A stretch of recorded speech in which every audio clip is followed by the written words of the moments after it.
Title എന്താണെന്ന് ചോദിച്ചപ്പോൾ ഞാൻ വാക്കിൻ്റെ വഴികളെന്ന് പറഞ്ഞതിൻ്റെ ഒരു കാരണം ഈ ലിറ്ററേച്ചർ, അതിൻ്റെ അകത്തുള്ള വ്യത്യസ്തങ്ങളായിട്ടുള്ള വ്യവഹാരങ്ങൾ, ജോനറുകൾ, ഇതിനെക്കുറിച്ചൊക്കെ സംസാരിക്കാമല്ലോ. അങ്ങനെ ഫ്രീ ആയിട്ട് സംസാരിക്കാം. വാക്കാണല്ലോ എല്ലാത്തിൻ്റെയും അടിസ്ഥാനം. മനുഷ്യർ പരസ്പരം നിലനിന്ന് പോകുന്നത് തന്നെ വാക്കുകൊണ്ടാണല്ലോ. ഇപ്പം നമ്മുടെ ഉള്ളിലൊരു കാര്യം ഉണ്ട്, അത് നമ്മളെ സുഹൃത്തിനോട്, തൊട്ടടുത്തുള്ള ആളോട് നമ്മൾ പറയുന്നത് വാക്കുകൾ വഴിയാണ്. അപ്പോൾ അതിൻ്റെ വേറൊരു കലയാണ് സാഹിത്യം. വാക്ക്, വർത്തമാനം പറയാൻ നമ്മൾ ഉപയോഗിക്കുന്ന വാക്ക് തന്നെ വേറൊരു തരത്തിൽ ലേ ഔട്ട് ചെയ്ത് ഡിസൈൻ ചെയ്ത് വേറൊരാൾക്ക് കൊടുക്കുമ്പോൾ അത് ലിറ്ററേച്ചറായി. ഈ മാറ്റേ ഉള്ളൂ. സാധാരണ വാക്ക് തന്നെ സാഹിത്യത്തിലും ഉപയോഗിക്കുന്നു. പക്ഷേ ആ വാക്ക് സാഹിത്യത്തിൽ ഉപയോഗിക്കുമ്പോൾ ചെറിയ ചില ട്വിസ്റ്റുകൾ വരുത്തുന്നു. അപ്പോൾ നമുക്ക് അത് വേറൊരു മാനത്തിലൂടെ മനസ്സിലാക്കാൻ കഴിയുന്നു. ചിലപ്പോൾ അതൊരു ഇമേജ് ആയിട്ടായിരിക്കും. നേരെ പറയുന്ന കാര്യം ഒന്ന് വളച്ച് പറയാമെന്നാണ്. ഈ സംസ്കൃതത്തിലൊക്കെ വലിയ ആലങ്കാരികന്മാർ അഥവാ നിരൂപകന്മാർ, ഈ സാഹിത്യ ലക്ഷണങ്ങൾ എഴുതിയിട്ടുള്ള വലിയ പണ്ഡിതന്മാരൊക്കെ പറയുന്നത് ചില വാക്കുകളുടെ ഈ ഡീവിയേഷൻ ഫ്രം ദ നോംസ് എന്നാണ്. നോർമലായിട്ടുള്ള ഉപയോഗത്തിൽ നിന്നുള്ള ചെറിയ വ്യത്യാസത്തോടെ ഒരു വാക്ക് ഉപയോഗിക്കുന്നു. അങ്ങനെ ഉപയോഗിക്കുമ്പോൾ ഉണ്ടാകുന്ന ഒരു പ്രത്യേകതരം അർത്ഥം. വക്രോക്തി എന്നാണ് കുന്തകൻ എന്നൊരാചാര്യൻ, പേരെന്നെ കേൾക്കാൻ രസമില്ലേ, കുന്തകൻ എന്ന് പറഞ്ഞൊരു സംസ്കൃതത്തിലെ വലിയ സാഹിത്യ പണ്ഡിതൻ്റെ പേരാണ്. അദ്ദേഹത്തിൻ്റെ ഒരു പുസ്തകത്തിൻ്റെ പേര് വക്രോക്തി ജീവിതം എന്നാണ്. വക്രം വളഞ്ഞ, ഉക്തി വാക്ക്, വളഞ്ഞ തരത്തിൽ ഉപയോഗിക്കുന്ന വാക്ക്, വാക്കിനെ നേരെയല്ലാതെ വേറൊരു മട്ടിൽ ഉപയോഗിക്കുന്നു. അത് ഇപ്പോൾ ഒളപ്പമണ്ണയുടെ ഒരു കവിതയിൽ കാണാം. പാതയിലൂടെ അവൾ പോയിടുമ്പോൾ പാറകൾ പോലും അങ്ങ് എത്തി നോക്കും. പാതയിലൂടെ, വഴിയിലൂടെ അവളിങ്ങനെ പോകുമ്പോൾ പാറകൾ പോലും അങ്ങ് എത്തി നോക്കും എന്ന് പറഞ്ഞാൽ പിന്നെ അവളെ പറ്റി പറയേണ്ട കാര്യമില്ല. പാറ പോലും എത്തി നോക്കണമെങ്കിൽ നിശ്ചലമാണ്, ജീവനില്ലാത്തതാണ് നമ്മൾ വിചാരിക്കുന്ന ഒരു വസ്തു, അതുപോലും അവൾ നടന്നു പോകുമ്പോൾ എത്തി നോക്കുമെങ്കിൽ പിന്നെ ഞാൻ അവളെക്കുറിച്ച് വർണ്ണിക്കേണ്ട കാര്യമില്ല. ഇങ്ങനെ നേരെ പറയാതെ വേറൊരു ലെവലിൽ പറയുമ്പോൾ അത് എല്ലാ ലോകത്തുള്ള മുഴുവൻ സാഹിത്യത്തിലുള്ള നമ്മുടെ മുഹീദ്ദീൻ മാല 16-ാം നൂറ്റാണ്ടിൽ 1607 രചിക്കപ്പെട്ട ഒരു കൃതിയാണ്. 17-ാം നൂറ്റാണ്ടിൻ്റെ തുടക്കത്തിൽ രചിക്കപ്പെട്ട ഒരു കൃതിയാണ്. കോഴിക്കോട്ടെ ഖാലി മുഹീദ്ദീൻ ഷെയ്ഖ് എന്ന ഒരു പുണ്യ പുരുഷനെക്കുറിച്ച് ഖാലി മുഹമ്മദ്, അദ്ദേഹം ഒരു ഖാലി അഥവാ ഒരു മത പണ്ഡിതനും വെള്ളിയാഴ്ച പ്രഭാഷണങ്ങൾ നടത്തുന്ന ആളും അതോടൊപ്പം ഒരു യോദ്ധാവും ആയിരുന്നു. അദ്ദേഹം പോർച്ചുഗീസുകാർക്കെതിരെ യുദ്ധം ചെയ്ത ഒരാൾ കൂടിയാണ്. ഒരു മതപ്രഭാഷകൻ മാത്രമല്ല. പോർച്ചുഗീസുകാർക്കെതിരെ അക്കാലത്ത് സാമൂതിരിയുടെ കൂടെ ചേർന്ന്, സാമൂതിരിയുടെ നായർ പടയാളികളും കുഞ്ഞാലിമരക്കാന്മാരുടെ കീഴിലുള്ള മാപ്പിള പടയാളികളും ഒരുമിച്ച് ചേർന്ന് ചാലിയങ്കോട്ട തിരിച്ചു പിടിച്ച് യുദ്ധം വിജയിച്ച സംഭവത്തെ ഓർത്തുകൊണ്ട് അദ്ദേഹം നല്ല വിജയം, തെളിഞ്ഞ വിജയം എന്ന പേരിലൊരു അറബി കാവ്യം എഴുതിയിട്ടുണ്ട്. ഫത്ഹുൽ മുബീൻ എന്നാണ് അതിൻ്റെ പേര്. ഫത്ഹ് വിജയം, മുബീൻ വ്യക്തമായ, തെളിഞ്ഞ വിജയം എന്ന പേരിൽ അങ്ങനെ ഒരു അറബിക്കാവ്യം എഴുതിയിട്ടുണ്ട് അദ്ദേഹം. ഈ ഖാലി മുഹമ്മദ് എഴുതിയ ഒരു മാപ്പിളപ്പാട്ട്, മലയാളത്തിലെ ആദ്യത്തെ മാപ്പിളപ്പാട്ട് എന്നറിയപ്പെടുന്ന മുഹീദ്ദീൻ മാലയിൽ പറയുന്നുണ്ട്: കശമേറും രാവിൽ നടന്നങ്ങ് പോകുമ്പോൾ കൈവീരൽ ചൂട്ടാക്കി കാട്ടി നടന്നോവർ. കശമേറും രാവ്, കുറ്റിരുട്ട്, കടുത്ത ഇരുട്ട്, അല്പം പോലും വെളിച്ചം പ്രസരിക്കാത്ത തരത്തിലുള്ള കൂരിരുട്ടിനെയാണ് കശം എന്ന വാക്ക്, വളരെ പഴയ മലയാളത്തിലൊരു വാക്കാണ്. അപ്പോൾ നോക്കൂ, ഒരു വാക്ക് ഉപയോഗിച്ച് ആ വാക്ക് എത്ര ആഴത്തിലുള്ള അർത്ഥമാണ് നമുക്ക് തന്നെ. കൂരിരുട്ട് എന്ന് പറഞ്ഞാൽ കിട്ടാത്ത ഒരു സാധനമാണ് കശമേറും രാവ്. വളരെ പഴയൊരു വാക്ക്, അക്കാലത്ത് ഉപയോഗിച്ചിരുന്ന ഒരു വാക്കാണ്, സാഹിത്യത്തിലേക്ക് എൻ്റർ ചെയ്യുകയാണ്. അപ്പോൾ നമ്മൾ അതിനെക്കുറിച്ച് മനസ്സിലാക്കുമ്പോൾ ഒരു വാക്കും ആ വാക്ക് മാത്രമായിട്ടല്ല നിൽക്കുന്നത്. ഇപ്പം നിങ്ങൾക്ക് കസേര എന്നുള്ള ഒരു വാക്ക്, കസേര മലയാളത്തിലൊരു വാക്കാണ്. അത് ഏത് ഭാഷയിൽ നിന്ന് വന്നാണ്? അത് പോർച്ചുഗീസാണ്. ഓക്കെ, പോർച്ചുഗീസ് ഭാഷയിൽ നിന്നും വന്ന ഒരു പദമാണ്. പോർച്ചുഗീസിൽ നിന്നും വന്ന നമുക്കറിയാം, കുറേ കാലം ഇവിടെ പോർച്ചുഗീസുകാർ നമ്മുടെ നാട്ടിൽ ഭരിച്ചിരുന്നു. വാസ്കോഡ ഗാമയൊക്കെ വന്നതും കാര്യങ്ങളൊക്കെ നമുക്കറിയാം. ഒരു 15, 16, 17 നൂറ്റാണ്ടുകളിലൊക്കെ പോർച്ചുഗീസ് സാന്നിധ്യം നമ്മുടെ കടൽ തീരങ്ങളിലുണ്ടായിരുന്നു. വലിയ യുദ്ധങ്ങളൊക്കെ നടന്നിരുന്നു. അപ്പോൾ അവർ ഒരു സംസ്കാരവും ഭാഷയും ഒക്കെ നമുക്ക് തരികയും കൂടി ചെയ്തതിൻ്റെ കൂടി അടയാളമാണ്. കസേര എന്ന വാക്ക് കേൾക്കുമ്പോൾ നമുക്ക് ഇരിക്കാനുള്ളൊരു വസ്തു, ഒരു കാര്യം എന്നതിനപ്പുറത്ത് ഒരു ചരിത്രം പോർച്ചുഗീസ് കടൽ നാവികരുടെ, ഒരുപക്ഷെ കടൽ കൊള്ളക്കാരുടെ എന്ന് പറയാവുന്ന മനുഷ്യരുടെ അക്രമം നടത്താൻ വേണ്ടി കൂടി വന്ന, വ്യാപാരം നടത്താൻ വേണ്ടി വന്ന, കുത്തക സ്ഥാപിക്കാൻ വേണ്ടി വന്ന ഒരു വലിയ രാഷ്ട്രീയ ചരിത്രം കൂടി മണക്കുന്നുണ്ട് ഒരു കസേര എന്നുള്ള വാക്കിൽ. ആ കസേര മാത്രമല്ല ആ വാക്ക്. ഇങ്ങനെ വലിയ വലിയ കടൽ സഞ്ചാരങ്ങൾ നടത്തിയിട്ടല്ല അവർ വരുന്നത്. ആ കടൽ സഞ്ചാരങ്ങളെയൊക്കെ നമ്മൾ ഓർമ്മിപ്പിക്കുന്നുണ്ട് കസേര എന്നുള്ളൊരു വാക്ക്. അപ്പോൾ ഒരു വാക്ക് വെറും ഒരു വാക്കല്ല. നേരത്തെ ഷാഹിന മിസ്സും പറഞ്ഞു നിങ്ങളോട്, നമ്മൾ ഓരോ വാക്കിൻ്റെ പിറകിലും വലിയ ചരിത്രമുണ്ട്. നമുക്കങ്ങനെ എത്രയോ, അത് ഞാൻ കശമേറും രാവ് എന്നുള്ള വാക്ക് എടുക്കാനുള്ളൊരു കാരണം. ഇങ്ങനെ ധാരാളം വാക്കുകൾ അതിൽ തന്നെ കാണാം. വല്ല നീലത്തീന്നും എന്നെ വീളിപ്പോർക്ക് വായ്കൂടാതുത്തിരം നൽകും ഞാൻ എന്നോവർ. ഏതെങ്കിലും സ്ഥലത്ത് നിന്ന് എന്നെ വിളിച്ചാലും നിങ്ങൾക്ക് ഞാൻ ഉത്തരം നൽകും. അതിനെ പെരിഫറലായി എടുത്തിട്ട് അതിനെ അതിൻ്റെ എന്താ പറയുക, അതിൻ്റെ അക്ഷരവായന നടത്തിയാൽ, വാക്കുകൾ മാത്രം വായിച്ചാൽ അതിനകത്ത് മതം അനുശാസിക്കുന്ന രീതിയിൽ ആണോ അല്ലേ എന്നുള്ള സംവാദമൊക്കെ നടക്കുന്നുണ്ടാവാം. അതെൻ്റെ വിഷയമല്ല. ഞാൻ പറഞ്ഞു വരുന്നത് ഈ നിലം എന്ന വാക്ക് അവിടെ ഉപയോഗിക്കാനുള്ള കാരണം, അന്ന് നിലം എന്ന് പറയുന്നത് കാർഷിക വ്യവസ്ഥയിൽ വളരെ പ്രധാനപ്പെട്ട ഒരു കാര്യമായിരുന്നു. കാരണം അന്ന് അക്കാലത്ത് ഒരു സോഷ്യോ എക്കണോമിക്കൽ പൊളിറ്റിക്കൽ ആയിട്ടുള്ള ഒരുപാട് ഘടകങ്ങൾ ഭൂമിയായിട്ട് ബന്ധപ്പെട്ടുണ്ടായിരുന്നു 16-ാം നൂറ്റാണ്ടിൽ. അപ്പോൾ നിങ്ങൾക്ക് ആ നിലം എന്നുള്ള വാക്കിനകത്ത് പൊളിറ്റിക്സ് ഉണ്ട്, സോഷ്യോളജി ഉണ്ട്, ഹിസ്റ്ററി ഉണ്ട്, ഒരുപാട് കാര്യങ്ങളുണ്ട്. അപ്പോൾ ഒരു വാക്കും ഒരു വാക്കല്ല. ഒരു പോയട്രി, ഒരു പോയം, ഒരു കവിതയ്ക്കകത്ത് ഉപയോഗിക്കുന്ന വാക്ക് പോലും ആ വാക്കായിട്ട് മാത്രം നിൽക്കില്ല. നമ്മളിപ്പോൾ ഓരോ ഉപമകൾ, ഇപ്പോൾ ഞാനിങ്ങനെ ഇപ്പോൾ അടുത്ത് നമ്മളെ യാത്രയിൽ നമ്മൾ ഹാമിദ് സാറ് ഉമ്പായിൻ്റെ ഒരു പഴയ പാട്ട് പാടി. അറിയാതെ നോവുമെന്നാത്മാവീൻ, അറിയാതെ നോവുമെന്നാത്മാവുമായി ഞാൻ അനുരാഗക്കോവിലിൽ ചെന്നു, 100 ദുഃഖങ്ങൾ കൊണ്ടു പുഷ്പാഞ്ജലിക്കൊരുപാടു നേരം ഞാൻ നിന്നു. അറിയാതെ നോവുമൻ ആത്മാവുമായി ഞാൻ അനുരാഗക്കോവിലിൽ ചെന്നു, 100 ദുഃഖങ്ങൾ കൊണ്ട് പുഷ്പാഞ്ജലിക്ക് ഒരുപാട് നേരം. ആ അനുരാഗക്കോവിലിൽ ചെന്നു, 100 ദുഃഖങ്ങൾ കൊണ്ട് പുഷ്പാഞ്ജലിക്ക് ഒരുപാട് നേരം ഞാൻ നിന്നു. ഇത് എങ്ങനെയാണ് ഇത് പോയട്രി ആവുന്നത്? ആ വിഷാദ സ്വരത്തിൽ ഉമ്പായി പാടുന്നത് കേൾക്കുമ്പോൾ, നിങ്ങൾക്കറിയില്ല ഉമ്പായി വിഷാദ പാട്ടുകാരനെ അറിയില്ലേ? അയാളുടെ ശരിക്കുള്ള പേര് ഇബ്രാഹിം എന്നായിരുന്നു. നമ്മുടെ ജോൺ അബ്രഹാം എന്ന് പറയുന്ന മലയാളത്തിലെ പ്രഗത്ഭനായ ഒരു സിനിമാ സംവിധായകനാണ് അദ്ദേഹത്തിന് ഉമ്പായി എന്ന് പേരുണ്ടാക്കി കൊടുത്തത്. അയാൾ മട്ടാഞ്ചേരിക്കാരനായിട്ടുള്ള ഒരു ലോറി ഡ്രൈവറായിരുന്നു. ഈ പലതരത്തിൽ വളരെ പല മട്ടിൽ അലഞ്ഞ് ജീവിച്ച ഒരു മനുഷ്യനാണ്. ബോംബെയിലൊക്കെ പോയി പലതരം കച്ചവടം ചെയ്ത് മിടിയൊക്കെ വാങ്ങി റൗഡികളുടെ കൂടെയൊക്കെ അലഞ്ഞ് അവസാനം അയാളുടെ ഉള്ളിലുള്ള സംഗീതത്തെ ഉണർത്തി അദ്ദേഹം വേറൊരു മനുഷ്യനായ കഥ അദ്ദേഹം പറയാറുണ്ട്. ഈ ജോൺ ഇബ്രാഹിം എന്നതിനെ ഉമ്പായി എന്ന് വിളിച്ചതാണ്. അന്നു മുതൽ അദ്ദേഹം ഉമ്പായി എന്ന ഗസൽ ഗായകനായി മരണപ്പെട്ടു. ഗംഭീരനായിട്ടുള്ള ആളാണ്. അദ്ദേഹത്തിൻ്റെ ഈ പാട്ടാണ്.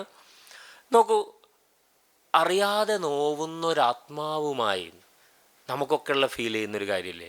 എന്തിനാ നോവുന്നതെന്ന് അറിയില്ല. നമുക്ക് ചിലപ്പോൾ വെറുതെ ദുഃഖം വരൂലേ? നമ്മൾ മനുഷ്യരല്ലേ, നമ്മൾ സാധാരണക്കാരല്ലേ, നമുക്കൊക്കെ എന്തിനാ ദുഃഖിക്കണമെന്ന് എനിക്കുണ്ടാവലുണ്ട്. എനിക്ക് ചിലപ്പോൾ കാരണമൊക്കെ ഉണ്ടോ ഇല്ലയോ നമുക്കറിയാം. ചിലപ്പോൾ ഒരു ദുഃഖം വരും, ചിലപ്പോൾ നമുക്ക് ഭയങ്കര സങ്കടം വരും, ചിലപ്പോൾ നമുക്ക് വെറുതെ സന്തോഷം വരും. അതൊക്കെ ഉണ്ട്. മനുഷ്യൻ അങ്ങനെയാണ്. അത് എല്ലാവരും അങ്ങനെ. അറിയാതെ നോവുമൻ ആത്മാവുമായി. അറിയാതെയാണ് നോവുന്നത്, എന്താണെന്ന് അറിയണില്ല കാരണം. അങ്ങനെയുള്ള എൻ്റെ ആത്മാവുമായി ഞാൻ ചെല്ലുന്ന അനുരാഗക്കോവിലിലാണ്. ഈ കവി പറയുന്ന അനുരാഗത്തിൻ്റെ കോവിൽ എന്ന് പറഞ്ഞാൽ ക്ഷേത്രമാണ്, എല്ലാവർക്കും അറിയാം. പക്ഷെ നോക്കൂ, അനുരാഗക്കോവിൽ 2 വാക്കുകൾ ചേർത്ത് വെച്ചിരിക്കുകയാണ്. അതാണ് പോയട്രിയിലെ മാജിക് എന്ന് പറയുന്നത്. അതുവരെ ഇല്ലാത്ത ഒരു ഫീൽ, ഒരർത്ഥം കിട്ടാൻ വേറിട്ട് കിടക്കുന്ന 2 വാക്കുകൾ ചേർത്ത് വെക്കുമ്പോൾ കിട്ടും. അതാണ് എല്ലാ പോയറ്റുകളും അല്ലെങ്കിൽ എഴുത്തുകാരും ചെയ്തുകൊണ്ടിരിക്കുന്ന ഒരു കാര്യം. OV വിജയൻ്റെ നോവലുകൾ, ഖസാക്കിൻ്റെ ഇതിഹാസങ്ങൾക്ക് അറിയാം. ഇതിഹാസം എന്നുള്ള വാക്ക് നമ്മൾ മുമ്പേ കേട്ടിട്ടുണ്ട്. മഹാഭാരതം, രാമായണം, ഇലിയഡ്, ഒഡീസി, പല സ്ഥലം എപ്പിക്കുന്നോ അങ്ങനെയൊക്കെ പറയാവുന്ന ഒരു വാക്കാണ്. പക്ഷേ ഖസാക്ക് എന്നുള്ള വാക്കും ഇതിഹാസം വന്നതോടുകൂടി സാധാരണ നമ്മൾ ഇതിഹാസം എന്ന് പറയുന്ന ഒരു ടെക്സ്റ്റിനെ, വളരെ ഗംഭീരമായൊരു ടെക്സ്റ്റിനെ ഒക്കെയാണ് പറയുക. പക്ഷേ ഇവിടെ തസ്രാക്ക് എന്ന് പറയുന്ന ഒരു പാലക്കാട്ടെ ഒരു വളരെ പഴയ ഒരു ഒരു സാധാരണക്കാരുടെ, അല്ലെങ്കിൽ റാവുത്തർമാരും ഈഴവരും ഇടതിങ്ങി ജീവിക്കുന്ന ഒരുപാട് പഴങ്കഥകൾ ഉറങ്ങുന്ന ഒരു നാട്ടിനെ, തസ്രാക്ക് എന്ന നാട്ടിനെ, അത് വലിയ ഇതിഹാസമാണ് എന്ന മട്ടിൽ ഈ ലിറ്റിൽ നെറേറ്റീവിനെ നമ്മൾ മെറ്റാ നെറേറ്റീവായിട്ട് പറയാറില്ലേ, അതുപോലെ അങ്ങനെ ഫീൽ ചെയ്യിപ്പിക്കുന്ന ഒരു വാക്കുകളുടെ കോമ്പിനേഷനായി ഖസാക്കിൻ്റെ ഇതിഹാസം. ഗുരുസാഗരം അദ്ദേഹത്തിൻ്റെ വേറൊരു നോവലാണ്. ഗുരു വേറെ വാക്കാണ്, സാഗരം വേറെ വാക്കാണ്. രണ്ടും ഒറ്റ ഒന്നാക്കിയിട്ട് വേറൊരു ഫീല്, രണ്ട് വാക്കുകൾ ചേർന്നിരിക്കുമ്പോൾ പുതിയ ഒരു നക്ഷത്രം ഉദിക്കുന്നു എന്ന് പറഞ്ഞിട്ടുണ്ട് ഒരു ജപ്പാൻ കവി. പുതിയൊരു നക്ഷത്രം ഉദിക്കുന്നു, നമ്മളെ ഉള്ളിൽ ഒരു പ്രത്യേക തരത്തിലുള്ള ഒരു നക്ഷത്രം ഉദിക്കുന്നു. ഇങ്ങനെ വാക്കുകൾ ഇങ്ങനെ പരന്ന് കിടക്കുക. കവി ചെയ്യുന്നത് അതിനെ കോർത്തു വെക്കുന്നു, ആവശ്യമുള്ള രീതിയിൽ കോർത്തു വെക്കുന്നു, അയാൾ ഉദ്ദേശിക്കുന്ന അർത്ഥം ധ്വനിപ്പിക്കുന്ന രീതിയിൽ കോർത്തു വെക്കുന്നു. ഇപ്പം നമ്മുടെയൊക്കെ ഉള്ളിലുള്ള ദുഃഖങ്ങൾ, നമുക്കൊക്കെ ദുഃഖമുണ്ട്, പക്ഷെ നമ്മളാരും അറിയാതെ നോവും ആത്മാവ് എന്ന് എഴുതിയിട്ടില്ല. നമ്മുടെ ഉള്ളൊക്കെ നോവുന്നുണ്ട്. നമ്മുടെ ആത്മാവ് നമ്മൾ കണ്ടിട്ടില്ല, പക്ഷെ നമുക്ക് ആത്മാവ് ഉണ്ട്, നമുക്കറിയാം. ആത്മാവ് ഒരു ജീവനും വേറൊരു സ്പിരിറ്റ് ടോട്ടാലിറ്റിയാണ്. വെറും നമ്മൾ ഈ മനസ്സിലാക്കുന്ന ഒന്നും മാത്രമല്ല, വലിയ ഫിലോസഫിക്കലായ ചർച്ച. യസ്അലൂനക അനി റൂഹി എന്നൊക്കെ പറഞ്ഞിട്ട് ഖുർആനിലൊക്കെ വലിയ ചർച്ചയാണ്. അവർ നിന്നോട് ആത്മാവിനെക്കുറിച്ച് ചോദിക്കുന്നു എന്നൊക്കെ പറഞ്ഞു, വലിയ ഫിലോസഫിക്കലായിട്ട് ചർച്ചയാണ്. പക്ഷേ അല്ലേ, ഒരു കാലത്തില്ലേ പെണ്ണിന് ആത്മാവില്ല എന്നൊക്കെ പറഞ്ഞു, എന്താ പറയുക, ഒരു പുരുഷാധിപത്യ സമൂഹത്തിൻ്റെ ഒരു കാലഘട്ടം കഴിഞ്ഞുപോയി. അക്കാലത്ത് അങ്ങനെയൊക്കെ സംസാരിച്ചിരുന്നു. അപ്പോൾ ആത്മാവ് അറിയാതെ ആത്മാവ് എന്ന് പറയാൻ കവിക്ക് പറ്റി. നമ്മുടെ ആത്മാവ് നോവുന്നുണ്ട്, നമുക്കത് പറയാൻ പറ്റിയില്ല. എന്തുകൊണ്ടെന്നാൽ നമ്മുടെയൊക്കെ ഉള്ളിൽ എല്ലാ മനുഷ്യർക്കും വേണമെങ്കിൽ കവി ആവാം. പക്ഷേ എന്തുകൊണ്ട് ആവുന്നില്ല എന്ന് ചോദിച്ചാൽ, ഈ വാക്കുകൾ അത് ഉദ്ദേശിക്കുന്ന അർത്ഥവും അതിനെ കവിഞ്ഞു നിൽക്കുന്ന അർത്ഥവും ഒരേപോലെ പ്രകടിപ്പിക്കാൻ കഴിയണം. കവിഞ്ഞു നിൽക്കുന്ന അർത്ഥമാണ് ഒരു എഴുത്തുകാരിയുടെ പ്രധാനപ്പെട്ട ആയുധം. ഒരു വാക്കിനെ ആ വാക്കിൽ തന്നെ തടയാതെ അതിൻ്റെ അപ്പുറത്തേക്ക് വ്യാപിക്കുന്ന അർത്ഥം അതിനുണ്ടോ. ഒരു കുളത്തിൽ ഒരു കല്ലിട്ടാൽ അങ്ങനെ ഓളുണ്ടാവുന്നത് പോലെയാണ് ധ്വനിക്കുന്ന അർത്ഥം എന്നാണ്. ധ്വനി എന്നുള്ള വാക്ക്, എക്കോ, അങ്ങനെ അർത്ഥം ഇങ്ങനെ അയിമന്ന് സ്പ്രെഡ് ചെയ്ത് ഇങ്ങനെ പോകുമ്പോൾ അതിന് ഭയങ്കര തിളക്കമുള്ളൊരു വാക്കായിട്ട് അത് മാറുന്നു. ഇങ്ങനത്തെ ഒരു കലയാണ് നമ്മൾ വാക്കിൻ്റെ ഈ സാധ്യതയാണ് എഴുത്തുകാർ, സാഹിത്യകാരന്മാർ, കാരികൾ ഉപയോഗിക്കുന്നത്. ഇത് ലോകം എന്ന് തുടങ്ങിയോ അന്ന് മുതൽ ഈ 2025 ഈ ഫെബ്രുവരി, ഇന്നിപ്പോൾ എത്ര ഡേറ്റ്, ഈ ഫെബ്രുവരി 18 വരെ, അല്ലെങ്കിൽ ഇപ്പം ഈ മൊമെൻറ്റ് ഇനിയും ഫ്യൂച്ചറിലും എന്ന് തുടങ്ങി അന്ന് വരെ ഈ സാധനം, ഈ വാക്കുകളുടെ ഈ കളി, ഈ മാജിക്, ഈ മെസ്മരിക്, എന്താ പറയാൻ, ഒരു മാസ്മരികത സ്വഭാവം ഒരു കാലത്തും ഭൂമിയിൽ നിലച്ചു പോവില്ല. അത് നിലച്ചു പോയാൽ മനുഷ്യനില്ല എന്നാണ് അർത്ഥം. മനുഷ്യനുള്ള കാലത്തോളം വാക്കുകളുടെ ഈ മാന്ത്രികത, ആ മാന്ത്രികതയാണ് നമ്മളെ ഞെട്ടിപ്പിച്ച് കളയും. ചിലപ്പോൾ ഞാൻ ഒരു ചെറിയ, നിങ്ങൾക്ക് മാവ് എന്നുള്ള കവിത ചിലപ്പോൾ നിങ്ങൾ കേട്ടിട്ടുണ്ടോ? വിഷ്ണുപ്രസാദിൻ്റെ ഒരു കവിതയാണ്. കായ്ച്ചു എന്ന ഒറ്റ കുറ്റത്തിന് ഒരു മാവ് ഏറുകൊള്ളുകയാണ്. ദയവ് പാടില്ല, എത്ര ഏറ് കൊണ്ടാലും പഠിക്കില്ല, എല്ലാ വർഷവും കായ്ക്കും, മിണ്ടാതെ നിന്ന് ഏറും കൊള്ളും. ഇത് മാവിനെ പറ്റി മാത്രമാണോ? ഒരു കവിത പറയുമ്പോൾ മാവിനെ ഉപയോഗിച്ച് വേറെ കാര്യമാണ് പറയുന്നത്. മാവിനെയാണ് മാവ് അത് ഏറുകൊള്ളുന്ന കാര്യമൊക്കെയാണ് സംഭവം. വളരെ സിമ്പിളാണ്, മനസ്സിലായില്ലേ? വളരെ ലളിതമാണ്. പക്ഷേ കവി ഇതൊരു കവിതയായിട്ട് നമ്മളോട് പറഞ്ഞ ആ നിമിഷം മുതൽ ഇത് മാവിനെ പറ്റി മാത്രമല്ല, മാവേ അല്ല, ചിലപ്പോൾ വേറെ കുറേ കാര്യങ്ങളാണ്, അല്ലേ? കായ്ച്ചു എന്ന ഒറ്റ കുറ്റത്തിന് ഏറുകൊള്ളുന്ന മനുഷ്യർ നമുക്ക് ചുറ്റും ധാരാളമുണ്ട്. അപ്പോൾ എന്നാലും ഇയാൾ കായ്ക്കാതിരിക്കുമോ? എല്ലാ കൊല്ലവും അല്ലെങ്കിൽ ആവശ്യമുള്ള സമയത്തൊക്കെ കായ്ക്കും. അപ്പോൾ ഇത് നമുക്കറിയാം. ചിലപ്പോൾ നമ്മളെ കുടുംബത്തിൽ നോക്കിയാൽ മതി, നമ്മളെ അയൽപക്കങ്ങളിൽ നോക്കിയാൽ മതി, നമ്മുടെ നാട്ടിൽ നോക്കാം, നമ്മുടെ പഠിക്കുന്ന ഇടങ്ങളിൽ നോക്കാം, നമ്മൾ വ്യവഹരിക്കുന്ന ഏതിടത്തും ഇതുണ്ട്, ഈ മാവ്. ഇങ്ങനെ അപ്പോൾ ഒരു കവിത, ആ കവിത മാത്രമല്ലാതെ പടർന്നു കയറുമ്പോൾ അപ്പോൾ ലോകത്തിൻ്റെ മുമ്പിൽ ഈ വാക്കുകൾക്ക് വലിയ അർത്ഥമുണ്ട്. ഒരു കവി പണ്ട് പറഞ്ഞു, കഷ്ടം വാക്കുകൾക്ക് അർത്ഥമുണ്ടെന്നത്. അതയാൾ ഉദ്ദേശിച്ചത് വാക്കുകൾ ലിമിറ്റ് ചെയ്യാണ്. അർത്ഥം വന്നു കഴിഞ്ഞാൽ ആ അർത്ഥത്തിലേ പിന്നെ ഞാൻ അത് ഉപയോഗിക്കാൻ പറ്റുള്ളല്ലോ. അപ്പോൾ ബുദ്ധിമുട്ടായി. ഒരുപാട് അർത്ഥം അതിന്മേ സ്വതവേ ഉണ്ടെങ്കിൽ എന്ത് മനോഹരമായിരുന്നേനെ. ആ അർത്ഥത്തിലാണ് അയാൾ പറയുന്നത്, കഷ്ടം വാക്കുകൾക്ക് അർത്ഥമുണ്ടെന്നത്. അങ്ങനെ പറഞ്ഞിട്ടുണ്ട് കവികൾ. അപ്പോൾ ഈ ഞാൻ ഏത് തരം എഴുത്തായാലും എനിക്ക് ഇപ്പം കന്നഡ വെക്കണം, ഇത് ചിലപ്പോൾ വായിക്കണമെങ്കിൽ അതാണ്, വേറെ കോസ്റ്റ്യൂമായിട്ട് എടുക്കരുത്. അപ്പോൾ ഇങ്ങനെ പിന്നെ ചില കവിതകൾ പറയാൻ വേണ്ടിയിട്ടാണ് ഞാനത് എടുത്തത്. ഈ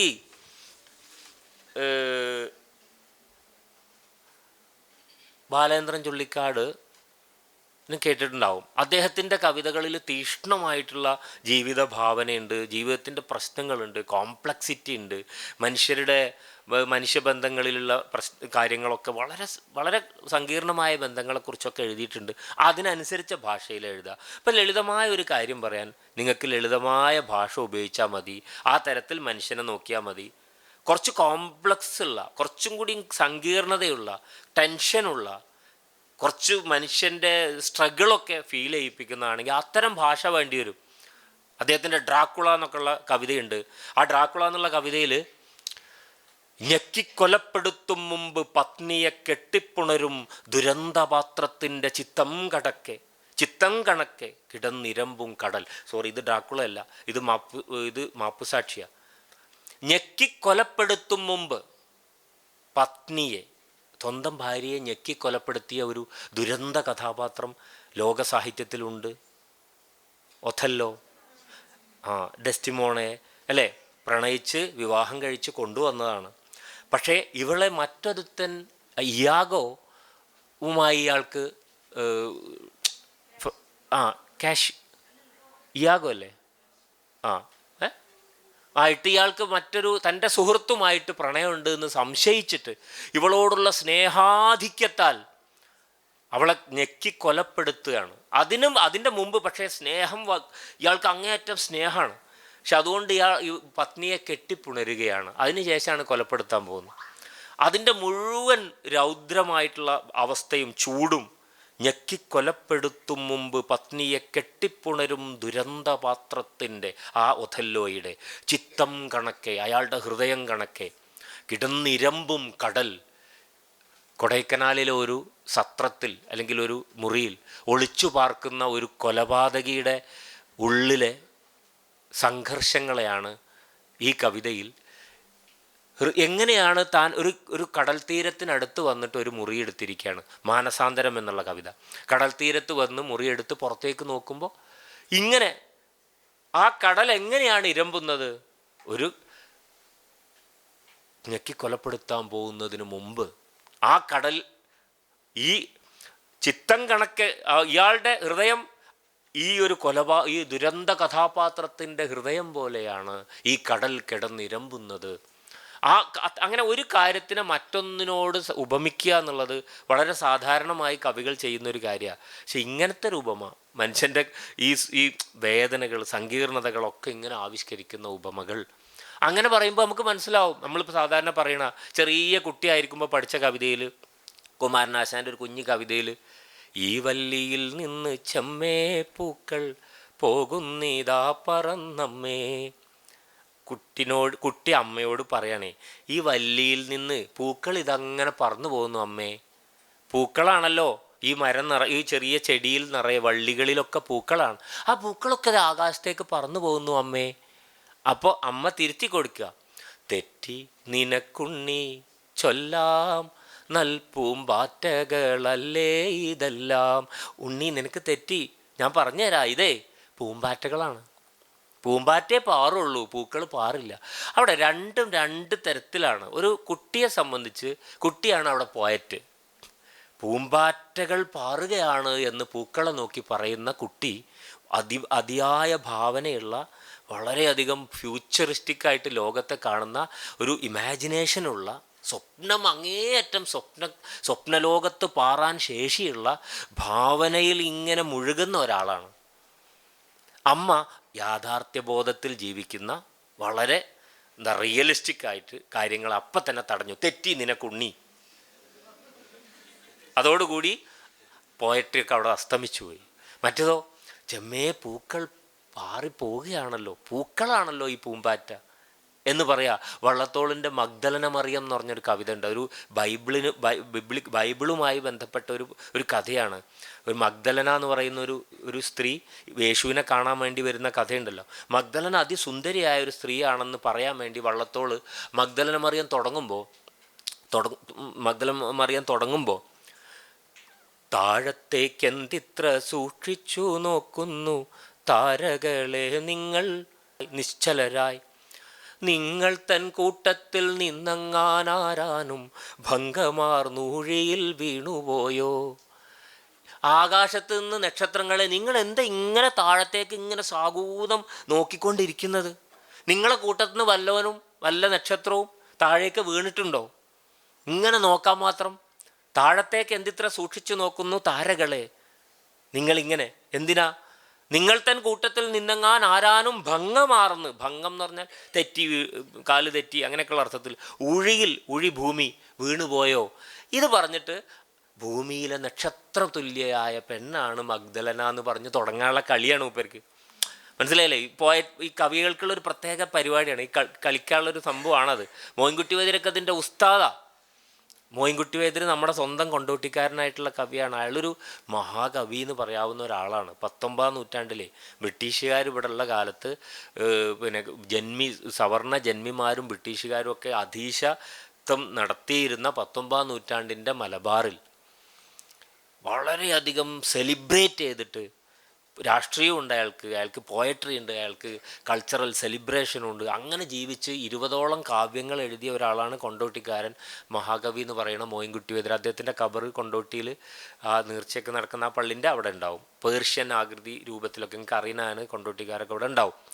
അദ്ദേഹം 40 വയസ്സ് വരെ ജീവിച്ചിട്ടുള്ളൂ. 20ഓളം കാവ്യങ്ങൾ എഴുതി 40 വയസ്സിനകത്ത്. അപ്പോൾ അദ്ദേഹത്തിൻ്റെ ഇമാജിനേഷൻ, അദ്ദേഹം ബദറുൽ മുനീർ ഉസ്നുൽ ജമാൽ പോലുള്ള കാവ്യങ്ങളിൽ, അല്ലെങ്കിൽ ബദർ കിസ്സപ്പാട്ട് പോലുള്ള കാവ്യങ്ങളിലൊക്കെ ഇമേജുകൾ സൃഷ്ടിച്ചിട്ടാണ് മനുഷ്യനങ്ങനെ ഭയങ്കരമായിട്ട് പിടിച്ചെടുത്ത്. അതൊരു കവികളുടെ ഒരു തന്ത്രമാണ്, ഇങ്ങനത്തെ ഇമേജുകൾ സൃഷ്ടിച്ചിട്ട് ആളുകളെ വിഷ്വലി കാണിച്ചു തരിക. വാക്കുകൾ ഇങ്ങനെ പാടിയിട്ടും പറഞ്ഞിട്ടും കാര്യമില്ല, അത് നമ്മുടെ ഹൃദയത്തിലേക്ക് വിഷ്വൽ ഇമേജായിട്ട് കൊണ്ടുതരാനുള്ളൊരു കഴിവാണ് എഴുത്തുകാർക്കുള്ളൊരു കഴിവ്. അത് വൈദ്യർ ധാരാളം സ്ഥലത്ത് ഉപയോഗിക്കുന്നുണ്ട്. ഇങ്ങനെ ഒരു ഉദാഹരണം പറഞ്ഞാൽ, ഇപ്പോൾ തീവണ്ടിയെപ്പറ്റി വൈദ്യരുടെ ഒരു പാട്ടുണ്ട്. മലയാള പതിയാതിൽ അതിശയ തീവണ്ടി വந்தாർ മനിതോർ മതമെന്താം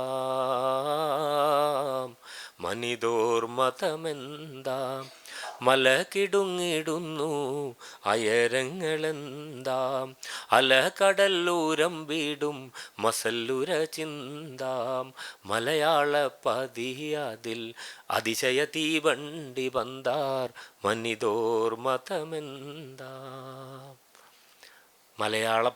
മലയാള നാട്ടിൽ അതിശയ തീവണ്ടി, എന്തൊരു വാക്കാണ്! തീവണ്ടി എന്ന് മാത്രമല്ല പറഞ്ഞു, അതിശയ തീവണ്ടി എന്നാണ്. അപ്പോൾ അത്ഭുതമാണ്. ആ തീവണ്ടി അന്ന് ആദ്യമായിട്ടാണ് വരുന്നത്. ബ്രിട്ടീഷുകാർ 1861 ആദ്യമായിട്ട് തീവണ്ടി കേരളത്തിന് ഇൻട്രൊഡ്യൂസ് ചെയ്യാണ്. ഇംഗ്ലണ്ടിൽ നിന്ന് ഇതിൻ്റെ എല്ലാ എക്യുപ്മെൻറ്റും ബേപ്പൂര് തുറമുഖത്ത് കൊടുന്ന് ഇറക്കിയിട്ട് അവിടുന്ന് വഞ്ചിയിൽ ചാലിയത്ത് കൊണ്ടുവന്ന്, ചാലിയത്ത് ആദ്യത്തെ തീവണ്ടി സ്റ്റേഷൻ, ചാലിയത്ത് നിന്ന് തിരൂർ വരെ ഒരു തീവണ്ടി സ്റ്റേഷൻ ഉണ്ടാക്കി. കൊണ്ടോട്ടിക്കാരനായ വൈദ്യർ അന്ന് 10-11 വയസ്സാണ്. ചിലപ്പോൾ വാപ്പാൻ്റെ ഒപ്പം കാണാൻ പോയിട്ടുണ്ടാവും. അപ്പോൾ മൂപ്പരിങ്ങനെ നോക്കുകയാണ്, അതിശയ തീവണ്ടി ആദ്യമായിട്ടാണ് ഇങ്ങനൊരു സാധനം കേരളത്തിൽ വരുന്നത്. തീവണ്ടി എന്നുള്ള വാക്ക് തന്നെ ഒരു പക്ഷേ വൈദ്യരായിരിക്കാമെന്ന് നമുക്ക് പറയാൻ പറ്റും. കാരണം ട്രെയിൻ എന്ന് ഇംഗ്ലീഷുകാർ പറഞ്ഞിട്ടുണ്ടാവും ചിലപ്പോൾ, നമുക്കത് പരിചയമില്ലല്ലോ. നമുക്ക് ആദ്യം ഒരു വാക്ക് കിട്ടുമ്പോൾ നമ്മൾ മലയാളമാക്കാൻ നോക്കിയതാണ് തീവണ്ടി. അത് കൽക്കരി ഇട്ട് തീ ഇങ്ങനെ വരുന്ന തരത്തിലുള്ള വണ്ടി, അങ്ങനെ അത് ഓടിച്ചിരുന്നത്. അപ്പോൾ നോക്കൂ, ഒരു വാക്കുണ്ടാവുന്നത് ഒരു വിഷ്വൽ സെൻസിൽ നിന്നാണ്. വൈദ്യരാണ് ആ വാക്കുണ്ടാക്കിയതെങ്കിൽ അയാളൊരു വലിയ മഹാനായിട്ടുള്ളൊരു കവിയാണ്. ഒരു വാക്ക്, ഒരു കാര്യത്തെ വിളിക്കാൻ ഒരു വാക്കുണ്ടാക്കുക പറഞ്ഞാൽ ചെറിയ പണിയാണോ? അതും വണ്ടി എന്നുള്ളൊരു വാക്ക് നമുക്കറിയാം, ഫയർ അഥവാ തീ എന്നുള്ളൊരു വാക്കും അറിയാം. പക്ഷെ തീ കൊണ്ടുള്ള വണ്ടി അല്ല അത്. പക്ഷെ തീവണ്ടി എന്ന് പറയുമ്പോൾ 2 വാക്ക് ജോയിൻ ചെയ്തിട്ട് പുതിയൊരു വാക്ക്, ഒരു കോയിൻ ചെയ്യുമ്പോൾ ഉണ്ടാവുന്നൊരു എന്താ പറയുക, ഒരു തീപ്പാറൽ, നമുക്ക് നമ്മളെ തോന്നിപ്പിക്കൽ, ഫീൽ ചെയ്യിപ്പിക്കൽ, അതാണ് ഇതിൻ്റെ കഴിവെന്ന് പറയുന്നത്. തീവണ്ടി, അതുപോലെ അതിശയ തീവണ്ടി, ഈ വാക്കുകൾ. അലകടൽ ഉരമ്പിടും മസൽ, അലകടൽ ഇങ്ങനെ എരമ്പുന്ന പോലെ, മസൽ അറബിയ പോലെയാണ് ഈ തീവണ്ടി ഇങ്ങനെ പോകുന്നത് കണ്ടോ, ഉപമിച്ചു. അങ്ങനെ അത് ഹിസ്റ്ററിയിൽ അദ്ദേഹത്തിൻ്റെ സ്ഥാനം അപ്പോൾ അവിടെ നിന്ന്. ഒന്ന്, തീവണ്ടിയെ ആദ്യമായി മലയാളത്തിൽ രേഖപ്പെടുത്തിയ ഒരാൾ, തീവണ്ടി എന്ന പുതിയ പദം കൊണ്ടുതന്ന ആൾ, എത്രയെല്ലാം കാര്യം അപ്പോൾ ചെയ്ത്. പിന്നെ അത് ഡോക്യുമെൻ്റ് ചെയ്തു, ഒരു ഹിസ്റ്റോറിക്കൽ മൊമെൻറ്റിനെ ഡോക്യുമെൻ്റ് ചെയ്തു. കേരളത്തിൻ്റെ ആദ്യമായിട്ട് വാക്ക് രൂപപ്പെടുത്തി തന്നു. ഇങ്ങനെ അയാൾ വൈദ്യർ പോലും അറിയാതെ വൈദ്യർ വലിയൊരു ചരിത്രത്തെ സൃഷ്ടിച്ച ഒരാളായി മാറി. 11-11 വയസ്സിൽ 11 വയസ്സിൽ നമ്മളിങ്ങനെ വാക്കുണ്ടാക്കിക്കണോ? അല്ല, അറിയില്ല, നമ്മൾക്ക് ഉണ്ടാക്കിയിട്ടൊക്കെ ഉണ്ടാവും.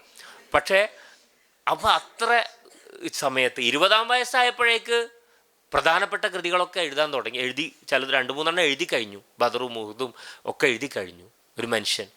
അപ്പോൾ കുറഞ്ഞ ആയുഷ്കാലം മതി ചില ആൾക്കാർക്ക് വലിയ സംഭവങ്ങൾ ചെയ്യാൻ എന്നതിൻ്റെ ഒരു തെളിവാണ്. ഞാൻ ഉദാഹരണം പറഞ്ഞു, എങ്ങനെയാണ് മനുഷ്യർ വാക്കുകൾ കൊണ്ട് കളിക്കുന്നത്, സാഹിത്യത്തിൽ വാക്കുകൾ കൊണ്ടുള്ള കളി നടത്തുന്നത്. വൈദ്യരെ സ്വാഭാവികമായിട്ടും എനിക്കിഷ്ടമുള്ള ഒരാളായതുകൊണ്ട് അത് അറിയാതെ അങ്ങോട്ട് കടന്നു വന്നതാണ്. മലരൊളി തിരളും മധുചന്ദ്രികയിൽ മഴവിൽ കൊടിയുടെ മുനമുക്കി. ഞാൻ എങ്ങനെയാണ് എഴുതേണ്ടത്? ചങ്ങമ്പുഴ ചോദിക്കുക, പറയാണ്, മലരൊളി തിരളും മധുചന്ദ്രികയിൽ മഴവിൽ കൊടിയുടെ മുനമുക്കി. എന്തെല്ലാം സാധനങ്ങൾ, ആർഭാടാണത്. ഇനി അതിൽ ഒന്നുമില്ല. മലരൊളി, മലരിൻ്റെ പ്രകാശം, പൂക്കളുടെ പ്രകാശത്തിൻ്റെ, പൂക്കളിൻ്റെ തെളിച്ചം, ഒളി, തിരൾ പറഞ്ഞാൽ അത് വളർന്നു വന്ന, അതിങ്ങനെ നല്ലോണം ഇങ്ങനെ സമ്പന്നമായിരിക്കുന്ന മധുചന്ദ്രിക, നിലാവ്, തേൻ പോലെ ഒഴുകുന്ന നിലാവ് എന്നോ എന്തും പറയാം നിങ്ങൾക്ക്. അതിലാണ് ഞാൻ മഴവിൽ കൊടി, മഴവിലില്ലേ, ആ മഴവിൽ കൊടിയുടെ മുന എടുത്തിട്ട് അത് മുക്കിയിട്ടാണ് എഴുതാൻ ഞാൻ കൊതിച്ചു. ഞാനങ്ങോട്ട് എഴുതാൻ തുടങ്ങി, എഴുതാൻ ആഗ്രഹിച്ചു. കൽപ്പന, എൻ്റെ ഭാവനാശേഷിയെ ഉപയോഗിച്ചുകൊണ്ട് ദിവ്യമൊരഴകിനെ, ആ ദിവ്യമായ അഴകിനെയാണ് ഞാൻ എഴുതാൻ തുനിഞ്ഞത്. എന്നെ മറന്നു ഞാൻ. അങ്ങനെ എഴുതിയപ്പോൾ ഞാൻ ഇന്നെ തന്നെ മറന്നുപോയി. ഞാൻ എന്നൊരു അസ്തിത്വം തന്നെ ഇല്ല എന്ന് തോന്നി എനിക്ക്. അവനവനെ മറക്കുമ്പോൾ നമ്മളെ തന്നെ, നമ്മൾ ചിലപ്പോൾ ഏറ്റവും ഇഷ്ടപ്പെട്ട കാര്യങ്ങളിൽ ഏർപ്പെടുമ്പോൾ നമ്മളെ മറക്കും. നമ്മളെ തന്നെ നമ്മളില്ല എന്ന് തോന്നും. ഇഷ്ടപ്പെട്ട നിങ്ങളൊരു പുസ്തകം വായിച്ചുകൊണ്ടിരിക്കുകയായിരിക്കും. നിങ്ങൾ എവിടെ ഇരിക്കണമെന്നോ, നിങ്ങൾ എത്രയാണ് സമയമെന്നോ വല്ല നമുക്കുണ്ടോ? ഒരിക്കലും ഇല്ല. റീൽസ് കണ്ടുകൊണ്ടിരിക്കുമ്പോൾ എന്തെങ്കിലും അറിയോ? പരിസരം ഒന്നും അറിയില്ല. അപ്പോൾ നമുക്ക് ഇഷ്ടപ്പെട്ടൊരു കാര്യം ചെയ്തുകൊണ്ടിരിക്കുമ്പോൾ നമ്മളെ മറന്നിരിക്കും. അതുപോലെയാണ് ഈ കവി ഇങ്ങനെ പറയുന്നത്. ആ ഒരു പ്രയോഗം അതാ, നമ്മളില്ലാതെ, ഞാൻ ഇല്ല നീ മാത്രം എന്ന് പറഞ്ഞു. വൈക്കം മുഹമ്മദ് ബഷീറിൻ്റെ അനർഘ നിമിഷം അല്ലേ, അതിനകത്ത് പറയുന്നില്ലേ, ഒടുക്കം ഞാനും നീയും എന്ന യാഥാർത്ഥ്യത്തിൽ നിന്ന് അവസാനം നീ മാത്രമാകും. അത് പല അർത്ഥമുണ്ട് അതിനകത്ത്. ഒന്ന് ദൈവത്തോടുള്ള ഒരു മനുഷ്യൻ്റെ സംസാരമാവും. ഞാനും നീയും ഉണ്ട്, ഇപ്പോൾ കുറച്ച് കഴിഞ്ഞാൽ നീ മാത്രമാവും, ഞാനിവിടുന്ന് പോവും എന്ന അർത്ഥത്തിൽ. അല്ലെങ്കിൽ ഞാൻ നിന്നിലെത്തും, അപ്പം നീ മാത്രമേ ഉള്ളൂ, എപ്പോഴും നീ മാത്രമേ ഉള്ളൂ. ഇങ്ങനെ പല ലെയറിൽ കിടക്കുകയാണ് അത്ര ഒരു സ്റ്റേറ്റ്മെൻറ്റ് പോലും. ബഷീറിൻ്റെ ചില സ്റ്റേറ്റ്മെൻറ്റൊക്കെ എങ്ങനെയാണ് മനുഷ്യന് മനസ്സിലാക്കേണ്ടതെന്ന് അത്ഭുതപ്പെട്ടു പോകും. ആ പൂവ് നീ എന്ത് ചെയ്തു? തിടുക്കപ്പെട്ട് അന്വേഷിക്കുന്നത് എന്തിന്? ഒന്നുമില്ല, ചവിട്ടി അരച്ചു കളഞ്ഞോ എന്നറിയാൻ. എങ്കിലെന്ത്? അതെൻ്റെ ഹൃദയമായിരുന്നു. ഇത്രേ ഉള്ളൂ. രണ്ടാൾക്കാരുടെ സംസാരമാണ്. ആ പൂവ് നീ എന്ത് ചെയ്തു? തിടുക്കപ്പെട്ട് രക്തനക്ഷത്രം പോലുള്ള ആ പൂവ് തിടുക്കപ്പെട്ട് അന്വേഷിക്കുന്നത് എന്തിന്? ചവിട്ടി അരച്ച് കളഞ്ഞോ എന്നറിയാൻ. എങ്കിലെന്ത്? ഒന്നുമില്ല, അതെൻ്റെ ഹൃദയമായിരുന്നു. ഇങ്ങനെ ഭയങ്കര ഡയമെൻഷനിലേക്ക് പോകും ബഷീറൊക്കെ എന്തെങ്കിലും പറഞ്ഞാൽ തന്നെ, വെറുതെ പറഞ്ഞാൽ മതി. അതുകൊണ്ട് മൂപ്പര് നമ്മൾ വിചാരിക്കും കുഞ്ഞുപാത്തുമ്മ, ഹുന്ത്രാപ്പി ബുസാട്ടോ ഇങ്ങനത്തെ മാത്രമല്ല, അദ്ദേഹം ഇതൊക്കെ ഭയങ്കര ഫിലോസഫിക്കലാണ്. പക്ഷെ അദ്ദേഹം എഴുതുന്ന ചില കൃതികൾ വായിച്ചാൽ ഇത് നമ്മൾ വിചാരിച്ച ഒരു ബഷീറാണോ ഇത് എഴുതിയത് എന്ന് അത്ഭുതപ്പെട്ടു പോകും. അങ്ങനത്തെയാണ് അനർഘ നിമിഷം, ഒരു സന്ധ്യാപ്രണാമം, ഇങ്ങനെയൊക്കെ കുറേ കഥകൾ ബഷീർ എഴുതിയിട്ടുണ്ട്. നമ്മളെപ്പോഴും പാത്തുമ്മയുടെ ആടും അല്ലെങ്കിൽ എൻ്റെ ഉപ്പൂപ്പാക്കർ ആനയുണ്ടായിരുന്നു ഒക്കെ കേൾക്കുന്നുള്ളൂ ബാല്യകാലസഖി. അതൊക്കെ മികച്ച കൃതികളാണ്. ബാല്യകാലസഖിയിലൊക്കെ ഓരോ സെൻറ്റൻസ് വായിച്ചാൽ തന്നെ നമ്മൾ നെട്ടിപ്പോവും അല്ലേ. ചില കാര്യം സുഹറയൊക്കെ സംസാരിക്കുന്ന ആ ചെമ്പരത്തി ചെടിയുടെ മറവിലിരുന്നു കൊണ്ട് സുഹറ അവസാനമായി എന്തായിരുന്നു പറയാൻ തുനിഞ്ഞത് എന്നാണ് അവസാനിക്കുന്നത് ബാല്യകാലസഖി. മജീദ് അവസാനമായി സുഹറയെ കണ്ട ദൃശ്യം ഓർക്കുകയാണ്. പിന്നെ മജീദ് ബോംബെയിൽ തൻ്റെ തൊഴിലിന് പോയി. ഉമ്മയുടെ കത്ത് വന്നു, സുഹറ ഇന്നലെ മിനിഞ്ഞാന്ന് വെളുപ്പിനെ മരിച്ചു, ഇന്നലെ വെളുപ്പിന് മരിച്ചു എന്ന് പറഞ്ഞ കത്ത് കുറേ ദിവസത്തിന് ശേഷം അവിടെ കിട്ടുന്നത്. അങ്ങനെ ആ കത്ത് വായിച്ചോടുകൂടി പ്രപഞ്ചം മുഴുവൻ നിശ്ചലമായതായിട്ട് തോന്നുകയാണ് മജീദിന്. അങ്ങനെ അവസാനത്തിൽ പറയുന്നത്, കാരണം തന്നെ യാത്ര അയക്കാൻ നേരത്ത് സുഹറ ഓടി വന്നിരുന്നു. അപ്പോഴേക്ക് ബസ്സിൻ്റെ ശബ്ദം കേട്ടിട്ട് താൻ പെട്ടിയൊക്കെ എടുത്തിട്ട് ഓടുകയാണ് ബസ്സിലേക്ക്. അപ്പോൾ സുഹറ എന്തോ പറയണമെന്നുണ്ട്, പക്ഷേ അപ്പോഴേക്ക് ബസ് വന്നു. മജീദ് ഓടിപ്പോയി. എന്തോ നാവിൽ തടഞ്ഞു നിന്നു സുഹറയുടെ. അപ്പോൾ ബഷീർ പറയാണ്, എന്തായിരിക്കും ആ ചെമ്പരത്തി ചെടിയുടെ മറവിൽ നിന്നുകൊണ്ട് സുഹറ അവസാനമായി പറയാൻ തുനിഞ്ഞത്. അങ്ങനെ അവസാനിക്കുന്നു ബാല്യകാലസഖി. ആലോചിച്ച് നോക്കൂ, നമുക്ക് മുഴുവനും പറഞ്ഞു തീർക്കാൻ പറ്റില്ല. നമ്മുടെ ജീവിതത്തിൽ നിന്ന് പിരിഞ്ഞു പോകുമ്പോൾ നമ്മൾ ആഗ്രഹിച്ചത് മുഴുവനും ഇവിടെ പറയാൻ പറ്റുന്നില്ല. നമ്മളെ അഭിലാഷങ്ങൾ മുഴുവനും സാക്ഷാത്കരിക്കാൻ പറ്റുന്നില്ല. അപ്പോൾ ആകെ ഉള്ള വഴി എഴുതി മറ്റുള്ളവരോട് എഴുത്തിലൂടെ മറ്റുള്ളവരോട് പറയാനുള്ള ശ്രമമാണ് എഴുത്തുകാരൊക്കെ നടത്തിയത്. അത് വായിക്കുക എന്നുള്ളതാണ് നമ്മുടെ ഡ്യൂട്ടി. അത് വായിച്ച് നമ്മൾ വേറെ വേറെ മനുഷ്യരുടെ അനുഭവ ലോകങ്ങളെ കൂടി നമ്മുടെ ലോകമാക്കിയിട്ട് തിരിച്ചു പിടിക്കുക. നമുക്ക് ഭാഷക്കും ഭയങ്കര പരിമിതിയുണ്ട്. അതുകൊണ്ടാണ് വാക്കുകളെ കുറിച്ചായതുകൊണ്ടാണ് ഇങ്ങനെ ഇന്നു ഭാഷ ഇത് അപൂർണം ഇങ്ങഹോ വന്നു പോവും പിഴയും അർത്ഥശങ്കയാൽ എന്നാ കുമാരനാശാൻ പറഞ്ഞ്. ഈ ഭാഷ എന്ന് പറയുന്നത് അപൂർണമാണ്. നമ്മൾ എന്തെങ്കിലും സംസാരിക്കാൻ തുടങ്ങിയാലോ ഒരുപാട് പിഴവൊക്കെ വരും. അർത്ഥശങ്കയാൽ അതിൻ്റെ അർത്ഥം ഇതന്നെയാണോ അതോ അതാണോ, കൺഫ്യൂഷനായി. ഒരു വാക്കിന് ഇതന്നെയാണോ അർത്ഥം എന്നൊക്കെ ആലോചിച്ച് അത് അതിൻ്റെ ആംബിക്വിറ്റി അതിൻ്റെ മറ്റ് പ്രശ്നങ്ങളൊക്കെ ആലോചിച്ചിട്ട് നമുക്ക് എന്ത് വാക്കാണ് അവിടെ വെക്കേണ്ടതെന്ന് അറിയാത്ത വിധത്തിൽ ലിമിറ്റഡായ, വളരെ അപൂർണമായ, ഇൻകംപ്ലീറ്റായ, ഇനിയും നമ്മളെക്കൊണ്ട് ഒരു വാക്കിൻ്റെ ഈ അപൂർണാവസ്ഥയാണ് കവികൾ വാക്കിനെ പുതിയ പുതിയ പുതിയ ലെവലുകളിൽ പ്രതിഷ്ഠിച്ച് അതിന് നക്ഷത്രങ്ങളെപ്പോലെ അതിന് ജ്വലനം കൊടുത്ത് പുതിയ തരത്തിൽ അവതരിപ്പിക്കാനുള്ള ഒരു കാരണം വാക്കുകൾക്ക്. അത് നിങ്ങൾക്കും അത് എന്തിനാണ് നിങ്ങൾ വായിക്കുന്നതെന്ന് ചോദിച്ചാൽ ഈ വാക്കിൻ്റെ ഈ സാധ്യതയെ തിരിച്ചറിയാനാണ്, ഇതിനെ കണ്ടെത്താനാണ്. അങ്ങനെയുള്ള ഒരു കാര്യം. ഈ ഉടനീളം എന്ന് പറഞ്ഞിട്ട് കൽപ്പറ്റ നാരായണ മാഷിൻ്റെ ഒരു കവിതയുണ്ട്. ഒരാളും ഉടനീളം അയാളല്ല. നമ്മളാണോ, നമ്മൾ മുഴുവനും നമ്മളാണോ? ഒരാളും ഉടനീളം അയാളല്ല. സൂത്രം പിടിക്കുമ്പോൾ ഒറ്റക്കണ്ണൻ വികലാംഗനല്ല. നമ്മളിങ്ങനെ ഒരു കണ്ണുകൊണ്ട് ഷാർപ്പായിട്ട് നോക്കിയിട്ട് എറിയാനൊക്കെ വേണ്ടിയിട്ട് നോക്കൂലേ, സൂത്രം പിടിക്കുക എന്നാണ് നാടൻ ഭാഷയിൽ പറയാം. ഇപ്പോൾ നമ്മൾ ഈ കവണ കൊണ്ടൊക്കെ നമ്മൾ ചിലപ്പോൾ ഒരു കണ്ണടച്ചിട്ട് നമ്മൾ ഭയങ്കര ഷാർപ്പായിട്ട് ഒന്നിലേക്ക് നോക്കുമല്ലോ. അങ്ങനെ പിടിക്കുന്ന സമയത്ത് ഒറ്റക്കണ്ണുള്ള ആളല്ല. കാരണം എല്ലാവരും അങ്ങനെയുള്ളോ ചെയ്യുക. ആ സമയത്ത് ഉറങ്ങുമ്പോഴോ ഓർക്കുമ്പോഴോ അന്ധനല്ല. ഉറങ്ങുമ്പോൾ എല്ലാവരും ഒരേപോലെയാണ്. ഓർക്കുമ്പോഴും ചിലപ്പോൾ കണ്ണൊക്കെ അടച്ചിങ്ങനെ ഓർക്കും, അപ്പോഴും എല്ലാവരും ഒരേപോലെയാണ്. കള്ളൻ സ്വന്തം വീട്ടിൽ കള്ളനല്ല. ആർക്കറിയാം, യഥാർത്ഥത്തിലുള്ളതിനേക്കാൾ വലിയ ലോകത്തിലാവാം നമ്മൾ. ആർക്കറിയാം, യഥാർത്ഥത്തിലുള്ളതിനേക്കാൾ ചെറിയ ലോകത്തിലാവാം നമ്മൾ. ഇത് ഈ മനുഷ്യൻ്റെ ജീവിതത്തെ പറ്റിയുള്ള ഒരു ആശയക്കുഴപ്പത്തെ പറ്റിയാണ് കൽപ്പറ്റ പറയുന്നത്. ഈ കാണുന്ന നമ്മളിപ്പോൾ ചില ആൾക്കാർ പറയലുണ്ട്, ഇപ്പോൾ ബാത്ത് ടബിനെ കുറിച്ച് ഒരു കവി, ഈ കടലാണ്, കടലിനെ ഞാൻ എൻ്റെ വീട്ടിനകത്തേക്ക് കൊണ്ടുവന്നു എന്നൊരാൾ പറഞ്ഞാൽ അയാളെ സംബന്ധിച്ചിടത്തോളം അതൊരു മെറ്റഫോറിക്കലാണ്. അയാൾ ഇങ്ങനെ ഒരു കടൽ തീരത്ത് പോയിട്ട് കടലിങ്ങനെ കാണുന്ന അതേ മട്ടിൽ അതിനെ മുഴുവനും ആവാഹിച്ചിങ്ങോട്ട് കൊണ്ടുവന്ന് അതിൻ്റെ അകത്ത് തിരമാല സൃഷ്ടിച്ച് ഇങ്ങനെയുള്ള ഒരു ചെറിയ ലിമിറ്റഡായ സ്പേസിലേക്ക് വിശാലമായ ഒന്നിനെ കൊണ്ടുവരാനുള്ള ശ്രമം നടത്തുന്നത് പോലെയാണ് ലോകം. ഏതാണ് വലുത് ഏതാണ് ചെറുത് എന്നറിയാത്ത ഒരു സാഹചര്യം. കുറച്ച് പ്രശ്നത്തിലുള്ളൊരു പ്രയോഗമാണ്. അവൻ ഞാൻ അവിടേക്ക് വല്ലാതെ ഇനി പോകണില്ല. ഇത് ചെറുതാണോ വലുതാണോ എന്നുള്ള ചർച്ചയിൽ അങ്ങനെ ലോകത്തെ പറ്റിയുള്ള ചില മനുഷ്യരുടെ ധാരണകളുമായിട്ട് ബന്ധപ്പെട്ട. അപ്പം നമ്മൾ ഈ എഴുത്തുകാരൊക്കെ ലോകസഞ്ചാരം നടത്തുന്നതിനെ കുറിച്ച് പറയുന്നു. നിങ്ങൾ പൗലോ കൊയ്ലോൻ്റെ ആൽക്കമിസ്റ്റൊക്കെ വായിച്ചിട്ടുണ്ടാവില്ലേ അല്ലേ? ഈ പൗലോ കൊയ്ലോ എന്ന് പറഞ്ഞ എഴുത്തുകാരൻ അന്വേഷണങ്ങളാണ് അദ്ദേഹത്തിൻ്റെ എല്ലാ കൃതികളും. യാത്രകളിലൂടെ മനുഷ്യരെ അന്വേഷിക്കലാണ്. ഇപ്പോൾ ഈ ആൽക്കമിസ്റ്റിൽ ഏറ്റവും അത്ഭുതപ്പെടുത്തുന്ന കാര്യം, താൻ തേടുന്ന നിധി താൻ പാർക്കുന്ന ഇടത്താണുള്ളത്. പക്ഷേ തൻ്റെ ഒരു സ്വപ്നത്തിൽ ഒരു മാലാഖ പെൺകുട്ടി വന്ന് അത് അയാളെ ജീവിതത്തിലേക്ക് വലിച്ചെറിയാ ചെയ്ത്. കാരണം ഇങ്ങനെ പോയിട്ട് നീ ചെല്ലണം എവിടെയാ, ഈജിപ്തിലെ പിരമിഡുകൾക്ക് അരികെ ഒരു നിധിയുണ്ട് എന്ന് പറഞ്ഞു കൊടുത്തിരിക്കുക. സ്പെയിനിലെ ഒരു ആട്ടിടയനാണ് അല്ലേ? അപ്പോൾ യഥാർത്ഥത്തിൽ ഈ ഈജിപ്തിലേക്ക് ഇയാൾ പല മട്ടിൽ യാത്ര ചെയ്ത് പല വഴികളിലെത്തി, മരുഭൂമികൾ താണ്ടി, വിചിത്രമായ ജീവിതാനുഭവങ്ങളിലൂടെ കടന്നുപോയി. അയാൾ അനുഭവിക്കാത്ത ഒന്നുമില്ല.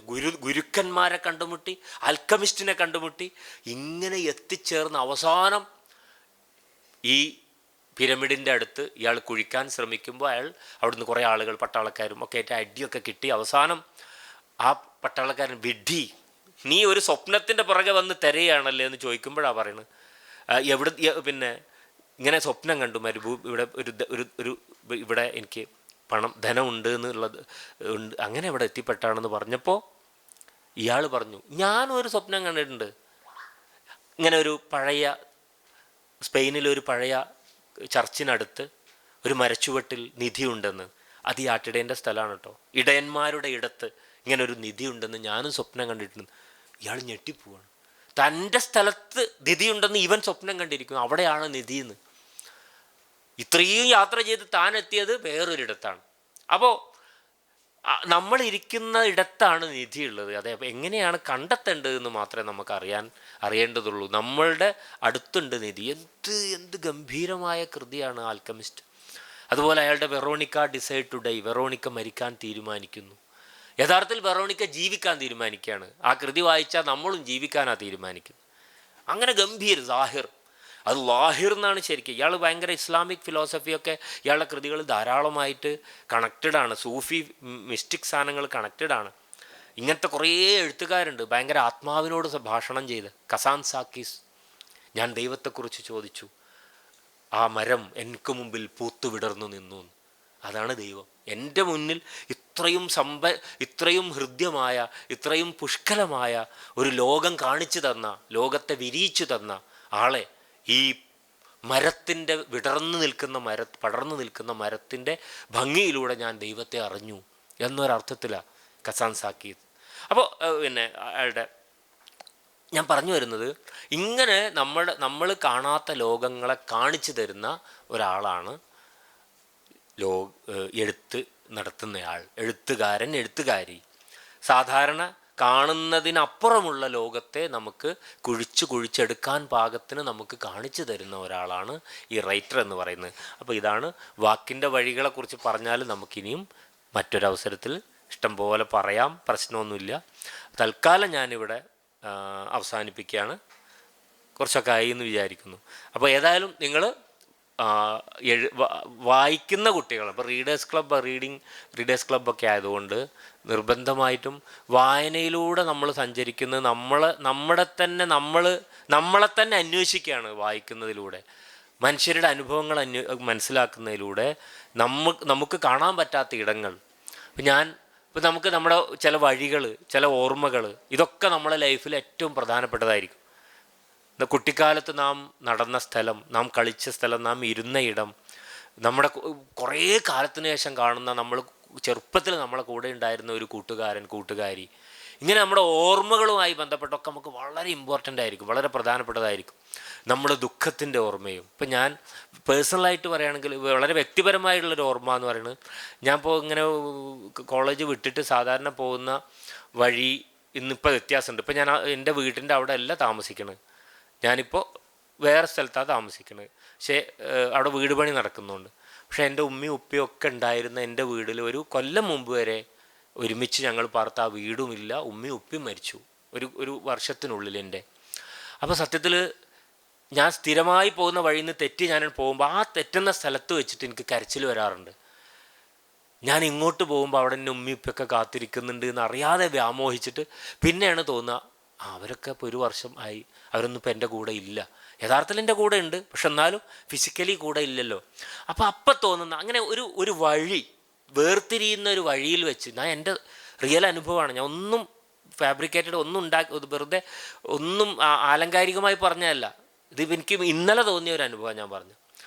അപ്പം ഭയങ്കരമായിട്ട് കരച്ചിൽ വരുന്നു, കാരണം അവരവിടെ ഇല്ല, അവിടെ ശൂന്യത.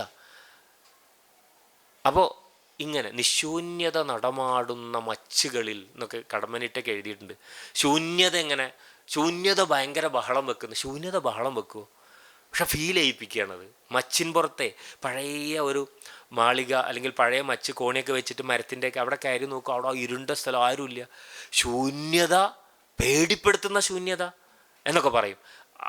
അങ്ങനത്തെ അല്ലെങ്കിൽ നമ്മുടെ ഹൃദയത്തിൽ ഒക്കെ അങ്ങോട്ട് നിശ്ചലമായി പോയ പോലെയുള്ള സാഹചര്യങ്ങൾ. അപ്പോൾ നമ്മുടെ ഏറ്റവും പ്രിയപ്പെട്ട ഓർമ്മകൾ, വേദനിപ്പിക്കുന്ന ഓർമ്മകൾ ഒക്കെ നിറഞ്ഞതാണ്. അതിനൊക്കെ പറ്റുന്ന തരത്തിലുള്ള അത്തരം ഓർമ്മകളിലേക്ക് കൊണ്ടുപോകുന്നത്, അങ്ങനെ നമ്മളെ ശുദ്ധീകരിക്കുന്നതാണ് സാഹിത്യം, എഴുത്ത്, വായന. തീർച്ചയായിട്ടും നിങ്ങളുടെ ജീവിതത്തെ തന്നെ ആത്മീയമായി നവീകരിക്കാനുള്ളൊരു വഴിയായി സാഹിത്യത്തെ മനസ്സിലാക്കുക എന്ന് മാത്രം പറഞ്ഞുകൊണ്ട് ഞാൻ എൻ്റെ വാക്കുകൾ അവസാനിപ്പിക്കുന്നു. സ്നേഹം.